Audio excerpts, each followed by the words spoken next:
McLaurin finally got his big-time deal from the Washington Commanders, and now we can focus on how far they can go in the NFC this year. We'll discuss on today's edition of Locked On NFL. The new Locked On NFL. The madman Tyler Rowland is your double shot of NFL espresso, with the Locked On local experts on every major story. Get ready, Rowland is revving up. The new Locked On NFL starts now. Locked On Podcast Network. Your team every day. Football fans, welcome into the Locked On NFL podcast, bringing you a double dose of the NFL's biggest stories with help from our local experts that know your favorite teams like no one else. I am your host, the madman Tyler Rowland, joined today by Locked On NFL expert Lauren Cox. On today's episode, it's FanDuel Futures Day, folks. We are going to give you our best futures bet for MVP, Super Bowl champ, and some dark horse division winners. But we got to start with the biggest news in the NFL on Monday. Terry McLaurin finally getting his deal done with the Washington Commanders. Before we dive into it, I do want to thank you for making Locked On NFL your first listen and for being an everydayer here with us at the Locked On Podcast Network, where it's your team every day. Today's episode is brought to you by FanDuel. Football season is right around the corner. And again, it is FanDuel Futures Day today. So make sure that you visit the FanDuel app and start getting those futures bets in. And we got a few good ones for you as well. Now, of course, we will start with Terry McLaurin. And to do that, we throw it to my guy, David Harrison from Locked On Commanders. You can call him scary. You can call him Terry. Just don't call him broke. This is David Harrison of the Locked On Commanders podcast. And news breaking Monday morning that Terry McLaurin and the Washington Commanders have agreed on a 3-year contract extension. Source confirms that. Some other reports coming out, $96 million total value of the contract. That is $32 million annual average value, tying the current AAV of A.J. Brown, star wide receiver of the Philadelphia Eagles, a top 5 number for Terry McLaurin, number 1 in many Commanders fans' hearts, top 5 in many people's boards of ranking wide receivers. The reports are also saying that it is a $30 million signing bonus for Terry McLaurin, so a nice chunk of change. Love to see what the guarantees say of it all, but a little bit more than most people projected at this point after a standoff all training camp long, with concerns raising that it might reach into the regular season. Well, now those concerns can be soothed, and we know that Scary Terry will be on the field for the Washington Commanders week 1 when they host the New York Giants. For more of this and all of the ripple effects, head to the Locked On Commanders podcast, part of the Locked On Podcast Network, your team every day. We have been waiting for this move to take place. It seemed like there was never a really good solution other than this. People are talking about trading for Terry McLaurin, but that doesn't make any sense when Washington is loading up with a young quarterback and not paying him and having him sit out the year or do whatever, be on bad terms. That didn't make a lot of sense for Washington or Terry McLaurin either. So this seemed like this outcome was always going to happen, and I'm glad that it's finally done. Yeah, if you're Washington, they're clearly going all in on winning right now on Jayden Daniels' rookie contract while you have the money to do this sort of thing. So yes, it just wouldn't make sense in it with any of the other moves they made to not find some sort of resolution here and say, screw it. Yeah, it's going to cost us some money down the line, but we're not as worried about down the line. We're worried about today and trying to win literally, a Super Bowl. This is Super Bowl window time right now. And the way you do that is locking up the good, talented players that you have. And the odds are that the money from this deal that they're giving extra to Terry McLaurin probably won't impact them by the time it is time to pay Jayden Daniels. So it's like, you know, the big thing that would be scary for you isn't even going to show up on your doorstep during the lifespan of this deal, most likely, with Terry McLaurin already being in his 30s. And I thought the money on the deal, we still need to see the guarantees. And maybe you're listening to this on, Tuesday afternoon and the guarantees are out, but that's really where I think the crux of the deal is going to be. And that's usually what it is in the NFL. The agents come out and they report these, he's getting a 3-year, $96 million extension and $30 million guaranteed at signing. But we saw Terry McLaurin and Adam Peters, the general manager of the Washington Commanders, talking like, I need 66. But they're not talking about per year or total. They're talking about the guaranteed money. So it'll be interesting to see how that stacks up. For right now, though, this does tie Terry McLaurin with A.J. Brown for the 6th highest average annual value for a wide receiver, which is pretty high for Terry McLaurin if you're just ranking him. I don't think he's the 6th best receiver. I don't think Terry McLaurin's a top 10 receiver, if I'm honest with you. I think he's probably top 15, top 20, but the way these deals work and how they get surpassed so quickly by other people getting paid, the guaranteed money is really where you need to see what's going on, and I would be shocked if Terry McLaurin got top 5 guaranteed money for a wide receiver. The thing I keep wondering about for the future for the Commanders here is how this affects Deebo Samuel, because you just now give a huge contract to Terry McLaurin, deserved, but Deebo's in the last year of his deal, and they traded for him as part of this all-in thing. And so can you afford to give Deebo a big contract if things go well? I mean, maybe, but once you have, $50-60 million tied up in 2 wide receivers, then it becomes harder to keep stocking your offensive line and to keep stocking your defense. And so you wondered, do the Commanders get kind of locked in with the players they have now? When you start handing out this extension money, then, the guys you signed in free agency this year, Javon Kinlaw and Will Harris, and they brought in Von Miller, these are the guys you're going to have to kind of stick with for the next couple of years and win with, because you're slowly getting rid of all your future flexibility to still add to the team. And the thing is, if we see Deebo Samuel have a good year, I mean, he's going to want to try to capitalize on that with not a lot of time left, and he could just end up leaving. And then I know they didn't trade a ton because they had to pay him a little bit or take on some of the money, but at the end of the day, you could be trading something for absolutely nothing, and then you still have a hole at wide receiver too. But for the right here and now, we could talk about the future problems for the Commanders, of course. That may be conversations at the end of the year if, in fact, they kind of let down, which some people think they might. But for me, I'm looking at this Commanders team, and I think they're ready to go. I think they can push in the NFC. They should absolutely be a playoff team. I think it would be kind of crazy if they didn't make the playoffs. But I think that they've added some with Laramie Tunsil, and then, of course, the Deebo Samuel move. They've really tried to build around Jayden Daniels this offseason, and I think the Commanders can be right there on the final weekend in the NFC. But I don't know if I see them as a team that can make it to the Super Bowl right now. Yeah, it's going to be a tough. We still kind of have to see Jayden Daniels in the playoffs really be that sort of take over a game type of quarterback. But I think to me, that's maybe and for as great as Jayden Daniels was as a rookie, how he follows that up in year 2 is maybe, I don't want to say the biggest question mark about the team, but kind of the biggest factor that can swing it in either direction, right? If he picks up where he left off last season and takes a step forward, well, then all of a sudden they're a legitimate Super Bowl contending team. But if he stays the same or has some kind of sophomore slump and maybe teams adjust to him a little bit more and he has trouble sort of making the adjustment to the adjustment, and we've seen Cliff Kingsbury offenses have some of those tendencies in years past, if there's any kind of step back, that becomes the biggest obstacle perhaps to go from playoff team to Super Bowl team. Well, look, you want to do recent history, you look at a guy like C.J. Stroud, it's not insane to see these sophomore slumps happen after great rookie years. And we know that football is all about momentum, magic, all that stuff. And the Commanders just had magic last year. Just the new mixture that they all poured together with the new coaches and Dan Quinn and the whole thing, it just all worked. And we've seen so many times in the NFL, teams that look like, they're going to continue to ascend. They're going to continue to, and they just don't. Look at the Bengals go to a Super Bowl. What have they done the last couple of years? Everybody's talking, you're going to be a prime contender for years to come. It just doesn't always work out like that in the NFL. So I think that while I have confidence in the Commanders, if we were doing a show where it's which teams are everyone very, very high on that you could see taking a step back, I think the Commanders would be on my list in that one, just because out of all of the teams that could take a step back that were good last year, they seem one where the most logical path does point to them a little bit. You could say the same thing about the team in their own division, the Philadelphia Eagles, on the post-Super Bowl slump with all the talent they've lost. And maybe all of a sudden, does the path to winning the division become a little bit clearer for Washington if they're able to maintain that path there? I mean, all of a sudden, a home playoff game can make that path to the postseason a little bit easier than trying to go on the road and work your way there the hard way.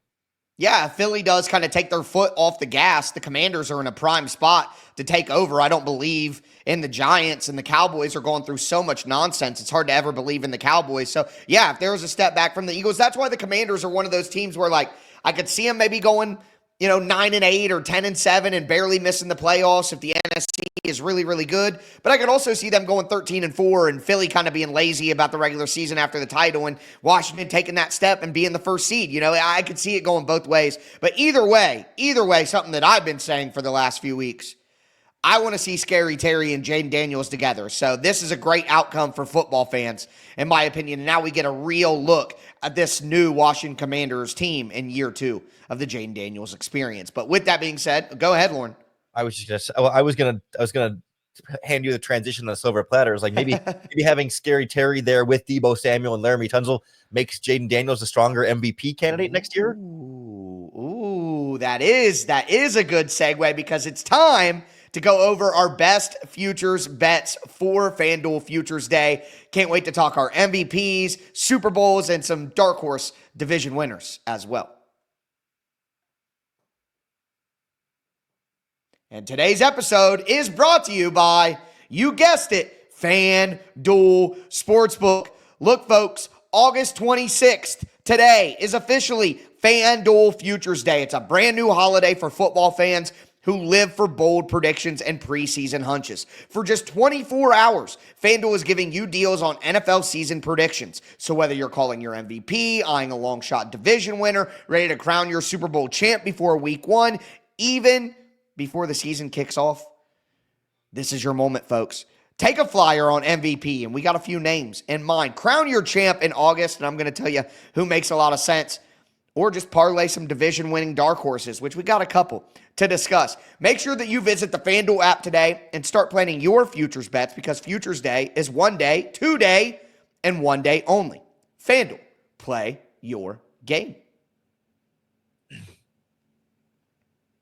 All right, Lauren, let's continue today's edition of Locked On NFL. We talked about Terry McLaurin finally getting a deal done with the Washington Commanders. Now it's time to do some of our favorite futures bets from FanDuel on Futures Day at the end of the day. But before we dive into it, I got a question. Not a question, a request, I guess you want to say. Locked On wants to hear from you. We're putting together a listener survey to try to make your favorite podcast even better. Go to lockedonpodcast.com/survey to get started. Everyone who completes a survey will be entered for a chance to win one of 10 $100 Amazon gift cards. Again, that's lockedonpodcast.com/survey. You can also find the link in the show notes as well. So thanks for helping us out, guys. But with that being said, got to talk about some MVP bets. And Lauren, I know you got a guy in mind for MVP that probably put up an MVP level season last year too. Yeah, that's kind of where I was going to start, is like Joe Burrow being third on the MVP list in terms of odds as we record this right now at plus 600. Yeah. I guess he's technically tied with Josh Allen there. But to me, someone who had such a great season last year that felt like it got overlooked behind the Lamar versus Josh Allen debate. Like, he's still got all the weapons in place there. And I think even especially if that Bengals defense is even worse, he's going to have to throw even more and could put up even more production potentially than he did last season and feel more like a quarterback overcoming bad circumstances, a true MVP, not just like most dominant player on most dominant team.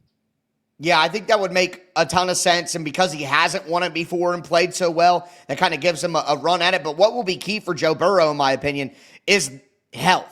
And not only his own health, but the health of his weapons as well, which are so important to him. And our guys over at Locked On Bengals talked about that. Preseason, you're competitive and all those things, but you're like, no, don't get hit, Joe. And so the hits were concerning. But overall, I thought he was solid tonight.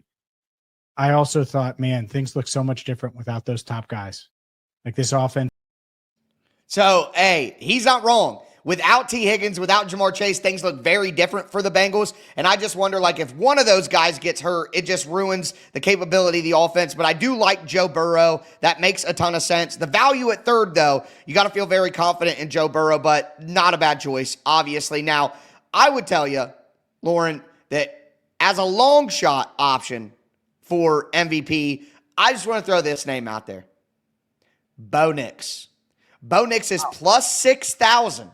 He's 18th on FanDuel right now in odds. And if the Broncos, who have a very good team, like, he can run the ball too. So I could just see Bo Nix coming out, putting up 42 total touchdowns, 8 interceptions. The Broncos go 3-4 and win the AFC West. And Bo Nix looks great. Like, they have enough on the team with Sean Payton as the coach too, where they could be that good, but they don't have so much on the team that Bo Nix looks like he's being carried to success. You know what I mean? Like, outside of Cortland Sutton, it's not like they have a bunch of incredible, well-known weapons on offense. The running back group isn't that much to write home about with J.K. Dobbins and R.J. Harvey. And then Evan Ingram is a good player, but Evan Ingram isn't like you know, how we're looking at Brock Bowers and Trey McBride and stuff now. So I think the Broncos have just enough to be good enough to do it, but not enough to where it would detract from Bo Nix's push. So Bo Nix is a long shot plus 6,000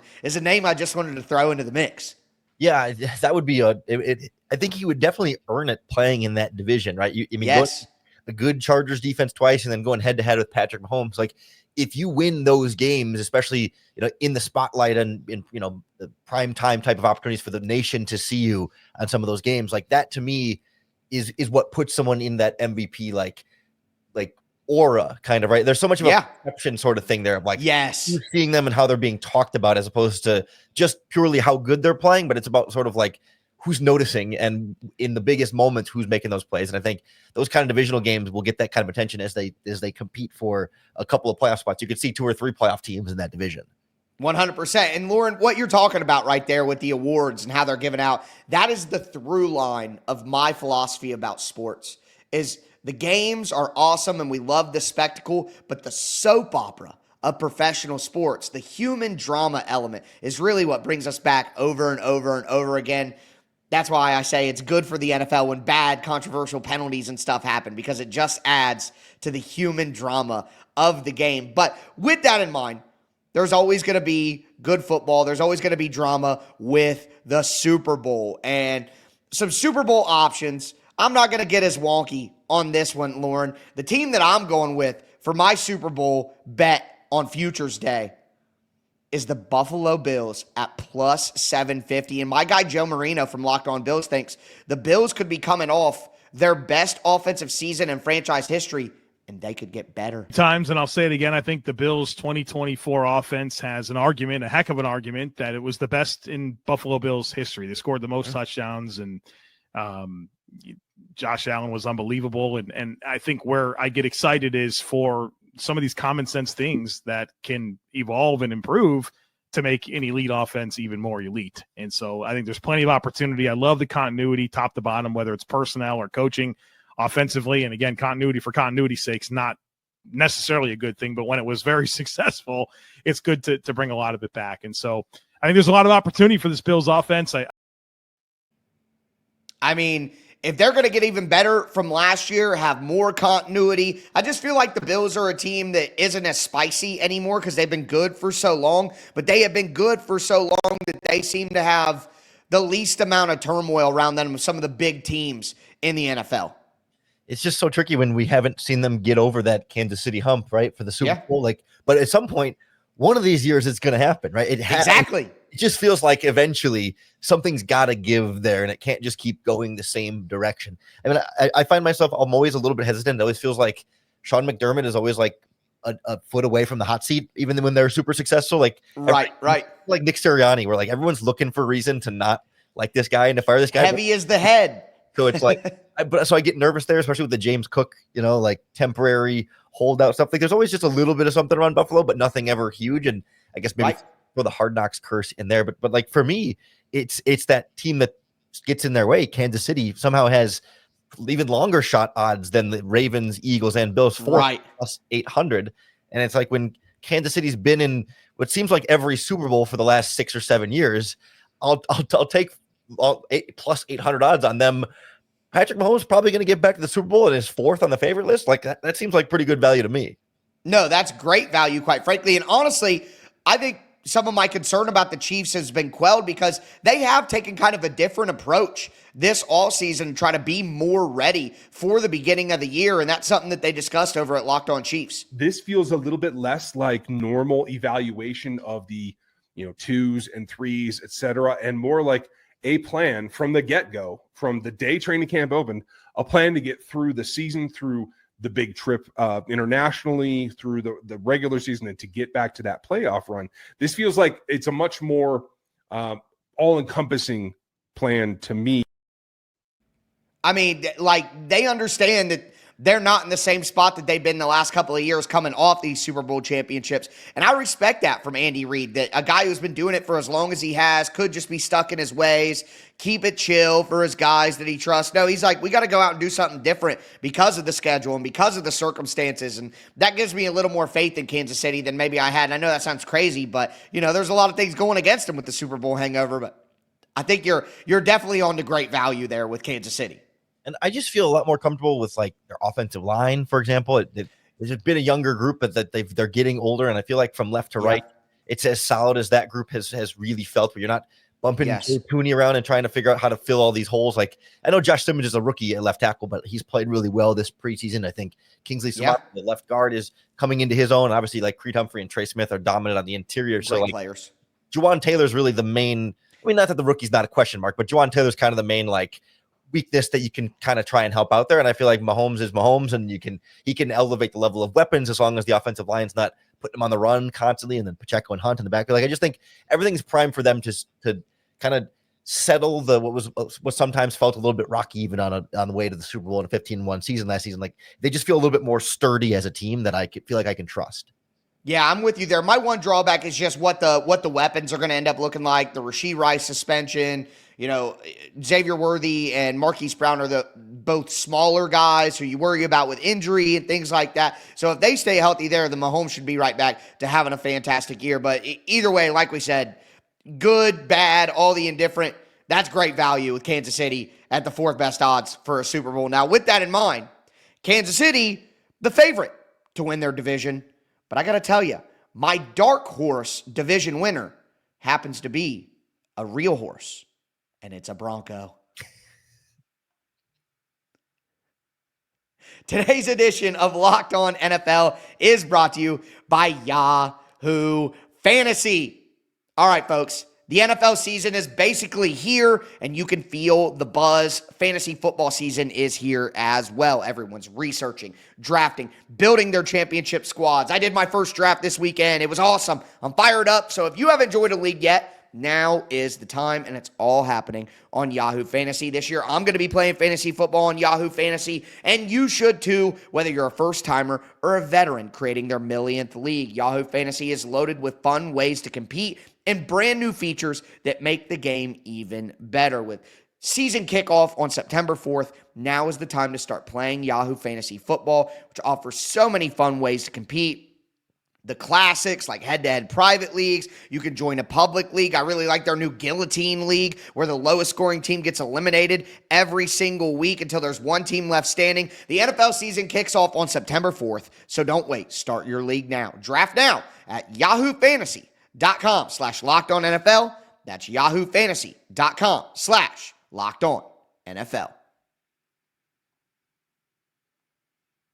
All right, Lauren, let's cap off today's edition of Locked On NFL. We talked about Terry McLaurin getting his deal. We talked about our MVP and Super Bowl bets that we like this year for Futures Day. But now let's cap things off with a couple of dark horse division winning parlays for the people. Before we get into it, though, do want to thank you again for making Locked On NFL your first listen. For your second listen, check out Locked On Fantasy Football. We're telling you where you can place your bets, giving you some bets that we like. We're telling you where you can play your fantasy football with Yahoo Fantasy, and now we're telling you where to get that advice with Locked On Fantasy Football. You get Vinny Iyer, Michelle Majuk, the Data Queen, who also hosts Locked On NFL on Thursday, so shout out to Michelle. But either way, they're getting you ready for your fantasy draft so you can win your leagues this year. Make sure you check out Locked On Fantasy Football on YouTube or whatever platform you listen to podcasts.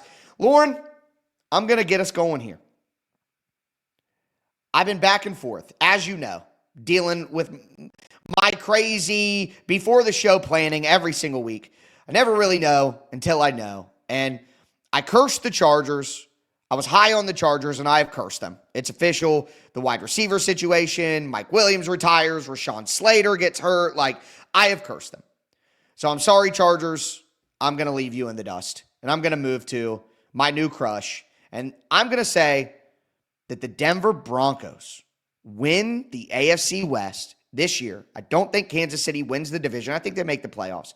But me talking about Denver winning the division, that's not even the highest goals that have been set because the Broncos are looking even further. You've got Bo Nix at quarterback, who had what I would say is the quote of the day in his post joint training camp practice presser. Said it's important for the team. Like, there's a belief they need to set lofty goals. He said, if you're not trying to win a Super Bowl, then why are you here? I mean, Bo Nix is throwing it out there. I talked about him as a potential MVP, long shot candidate at plus 6,000. For my dark horse division winning parlay, Lauren, I'm going to start with the Denver Broncos winning the AFC West. I am going to also go with the Green Bay Packers. Now, I know the Packers are a team that's in your parlay as well, right? Yeah, as much as that pains me to include, I think they're in a pretty good spot there in the NFC North, where you can kind of look at the teams around them and say the Packers might be the most steady of any team in that division, as far as not dropping off from where they were last year and being able to just build off of the success of a young team getting older. Yeah, no, it does make sense. And when you look at the Lions potentially taking a step back, Minnesota with J.J. McCarthy, we don't really know what they'll be. Kind of like, I like the Bears this year. I'm higher on the Bears than most people, but still there's uncertainty there. The Packers seem like the easiest, safest bet if it's not going to be the Lions. So I have the Packers, I have the Broncos, and then for my third dark horse division winner, for the final one of my parlay, I'm going with the Jacksonville Jaguars, and their explosive offense has a lot to do with it. And my guy, Tony Wiggins from Locked On Jags, broke it down. Well, I do believe that quarterback wide receiver chemistry, Trevor is not going to have to juggle in his mind where he wants to go with the ball. I think it'll be determined by who's hot and the pre-snap things that are going on. If a receiver is hot, I anticipate him to milk it dry, milk it to the point where it shifts the defense and they can start distributing the ball and getting other people open. I can't wait until this Jaguars passing game is unloaded or unleashed on the rest of the National Football League. So if Jacksonville's offense is that good, they have some talent on defense, I'm not wholly convinced that the Houston Texans are just going to run away with things again because their O-line is bad. Give me Denver, give me Jacksonville, give me the Green Bay Packers as my dark horse division winning parlay. Yeah, I think Houston is as vulnerable of a division winner and as vulnerable of a division favorite, I think, as you'll see around here. That and the odds don't even necessarily fully reflect that. Right. Houston's plus 110 for that division and Jacksonville's plus 290. It's not like there's a huge gap there. It is also it's not like the tiniest gap we see across the NFL either. And yet, that definitely seems wide open. Where if the new coaching staff in Jacksonville can actually get things right and build some things up in the right direction, all the potential is there in the world. My parlay also includes the Green Bay Packers for the reasons we talked about. I think some of the additions they made should help, and for all the concern about Jair Alexander being gone, he was hurt for most of the last few seasons anyway, so it's not like they're missing a ton that they already know life without Jair. So I think they're in a pretty good spot to surpass the Lions here and stay ahead of the Vikings and the Bears here. But I still have faith in the Chargers, and that becomes harder as the injuries mount. And I do hope that if this is the start of a trend of continuing injuries, that this will deteriorate more and more. But for now, I still trust that their defense is going to be really good. And I like that they finally brought back Keenan Allen. It was kind of the worst kept secret that he was probably going to end up back there anyway. So between him and Lad McConkey and then the receivers they drafted this year, you feel like they've got some kind of weapons in place. And even without Rashawn Slater on the offensive line, they still made upgrades with Mekhi Becton coming in at guard. You still like Joe Alt to protect the blind side. Yeah, Joe Alt's going to be awesome. So whatever. Yeah, I still think the Chargers are going to be really good, and then it's just a question of how the Chiefs bounce back from last year. I've talked about them as I like their offense a lot, so I think they should be still okay. And then the Broncos, how good they are, but I think the Chargers have some good value there as they have the third best odds to win that division at plus 310. There to me is not that I think that they're the most likely team to win the division, but that the value is there. And then my third one is more out of left field, but the Arizona Cardinals to me is a spicy little pick in the NFC West there, just because all the questions about Matthew Stafford's health in Los Angeles. We could see him, if he misses some time this season, they could be out of the first place there. And then the 49ers have the same injury questions all the time too. Crazy. It's McCaffrey's healthy, I think, but they don't have running back. Look at their wide receiver group. I mean, they literally have nobody. And so it just kind of leaves. It's not so much that I have faith in the Cardinals being some Super Bowl contender, but they win 10 games and the 49ers and Rams win 9 and the Cardinals win the division. And it's not like, wow, what a breakout season for the Cardinals, but just they kind of look around and everyone's collapsing around them and they just walk past the finish line in first place.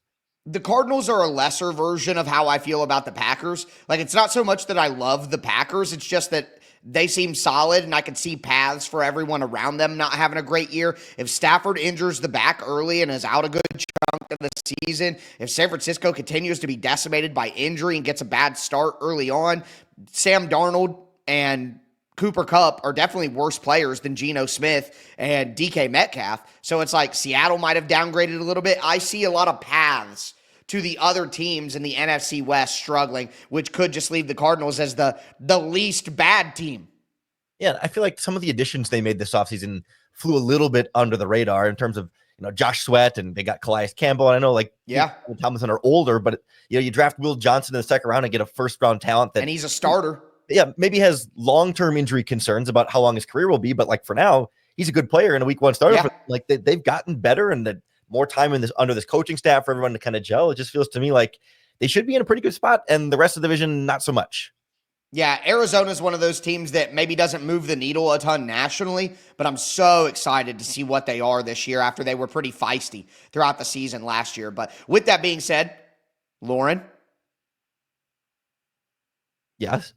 I felt like you had one more thing. Oh no! Sorry, I thought you like setting up like you were going to ask me another question. The only thing I was thinking of briefly was that the Cardinals have very similar odds as the Carolina Panthers to win their respective divisions. See, that's crazy. That feels a little bit crazy to me. But I considered Carolina as like if everything goes right with Bryce Young, but I couldn't get myself over the hump there. Yeah, well, it's certainly more believable than New Orleans in that division. But with that being said, that is going to do it for today's edition of Locked On NFL. Again, it's FanDuel Futures Day, folks. So go get your futures bets in. But that's going to do it for today's show. I'm your host, the Madman Tyler Rowland, for my co-host, Lauren Cox. As we tell you every episode, thanks for tuning in and stay safe out there.